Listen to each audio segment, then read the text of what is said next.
First of all, let me thank you for the way you've responded to this particular assignment. I've been moved, sometimes nearly to tears, by the journeys that you have all been on and are still on.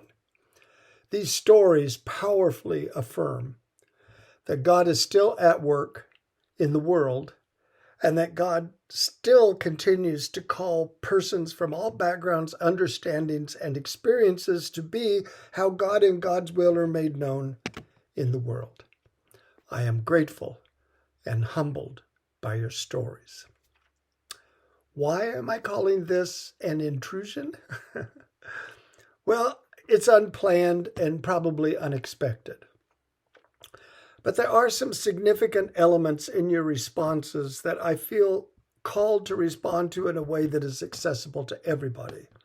Since I messed up and provided two places for you to publish your stories, there isn't an easy way to do this so I can be sure that everybody sees it.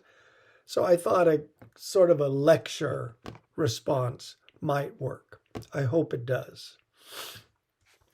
In 1969, at a family camp in Northern California called Diamond Arrow, God awakened me to his call on my life. It was, believe me, completely out of the blue in a context that made no sense, believe me, and in a time in my life that I would describe as nearly perfect. I was teaching high school English and loving every minute of it. Every minute of it. I was married to, well, still am married to a wonderful woman. And the proud father of three children, really babies at that point. I was involved in a healthy church and making an impact among my students, several of whom were part of a Bible study that met every week in our house, and many of whom I'm still in touch with. I was heading down to be part of a work camp in Baja California right after the family camp was over. I was going to be in the mountains above Ensenada, and I was eager to be there, happy to be there. As the poet Robert Browning put it, God was in his heaven and all's right with the world. Then God said, I'm calling you to ministry. God was very present in my life. God and I were on familiar speaking terms. It wasn't particularly shocking for this happen, but it was surprising. God called Arthur Kelly. Other than telling my wife, I told no one. I needed to live with it for a while. And so off to Mexico with that sense of call, always in the back and often in the front of my mind, in my VW bus. There really wasn't a question about the source of that call with capital S. I just struggled to accept it, considering all that was going on in my life. It seemed, as I said, that life was really coming together, and my work was important, as was my family. But it wouldn't go away. I had lots of questions and some degree of anxiety. I mean, after all, if I were going to become a pastor, which was all I thought a call meant at that time, it meant going to seminary, just as many of you write about in your reflection. To make an even longer story short, we did it. I applied to AU, School of Theology. I was accepted. I uprooted my little family. We moved 3,000 miles into the great, not so great student housing and began my studies at the School of Theology. Not long after, within the first few weeks, it was clear to me that whatever God was calling me to, this was not it. And I want to be clear that I was having a great time in seminary, learning a great deal and making good lifelong friends. So I wasn't dissatisfied with my life or my work or my studies. It was tough on my family, but we were starting to make it work. Suddenly, nope, this isn't it. But what was it? I began to talk with professors and friends, and another long story told short ended up with us moving to Portland, Oregon, where I, as an instructor of English and English education, stayed for the next 23 years, enjoying a wonderful, often challenging career, and discovering that God's call was not to pastoral ministry, but to the ministry of Christian higher education. So what are my takeaways? What are my personal takeaways? First, God calls us, but we need to practice discernment. No one really helped me to think through what the call might have meant in the light of what my gifts already were saying to me. I got a lot of affirmation, but nobody sat me down and said, let's think about this. I like to say I'm a teacher. God knew that. God had a plan. God had a place God wanted me to be. It just took a while for me to figure that out. Number 2, nothing we do in obedience to God is lost.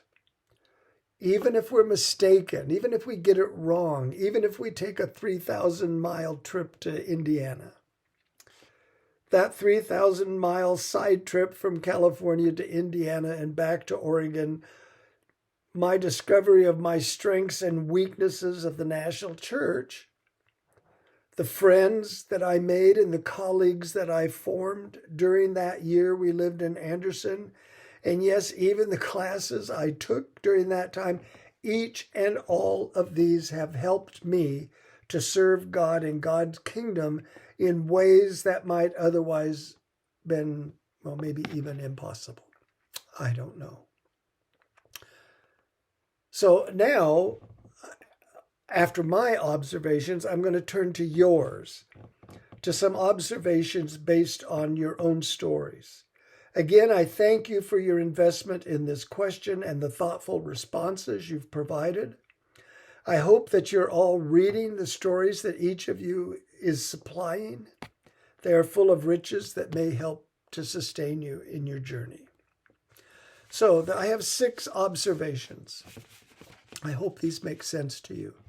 I think they're important observations for us to consider as we move forward. Number 1, the Bible should be both a source of teaching and preaching for all involved in professional ministry. It's kind of an obvious statement.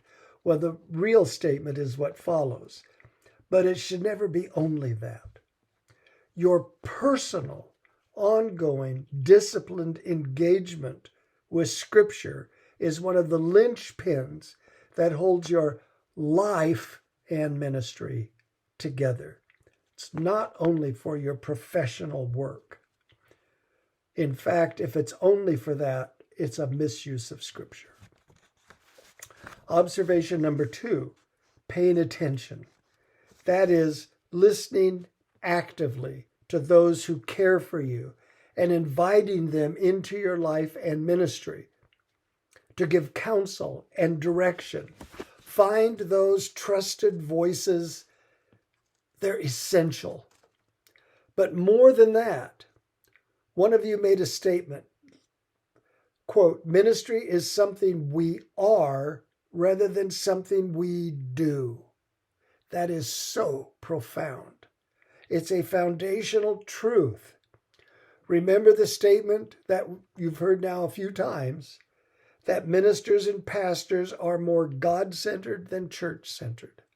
And remember, your allegiance to God transcends your allegiance to all others. Observation number 3. While a leader can never ignore the performative aspects of the calling one does have to stand in a pulpit and preach on a fairly regular basis.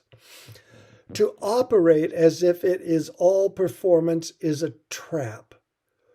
One of you called it a success trap. Observation number 4. Your evident gifts are key indicators of your call and its direction. One of you said, "I could not separate my faith from my writing." End quote. The wonderful thing about that is that you don't have to separate. The gifts we are given and the talents we develop are signs of what God and how God is calling us to be and to do. Observation number 5. Words like desperate need, intense yearning, passion, wrestling, fulfilling, and life-giving, these are all powerful indicators of God at work in your life, in your call, in your ministry. Pay attention to them. Finally, observation 6. Finally, I want to say this, to try to put it all in an important perspective. All followers of Jesus, all, underscored, italicized, in bold, all have a calling. That calling is best stated in the Great Commandment and the Great Commission. Love the Lord your God with all your heart, soul, mind, and strength, and your neighbor as yourself, and go into all the world and preach the gospel. No Christian can live as a faithful follower of Jesus and ignore either of these, regardless of what their work might be. I think they are absolutes, especially as they are manifest in the life and teachings of Jesus, whom we call Lord. As one of you said, and I'll never forget this, we're not just buying bananas. Think about that statement. But some, however, have an additional call on their life. It's often specific. It's always demanding. Anyone who has read your stories, anyone who has read the stories of the prophets, studied the life of Jesus, knows what I'm talking about. A vocational call is a call to fundamental life change, directed to and by God for the life of the world. I once told a student who was struggling with God's call on her life, if God calls you to specific ministry work, you are going to know you are called. And there's a good chance you're not going to want to do it. But it is God's call. And we finally remember that one of the realities that we talk about in spiritual formation are the words submission and obedience. Well, that's all of this intrusion. I hope you find it valuable. Thank you again for the good work you're doing, and good travels. Bye-bye.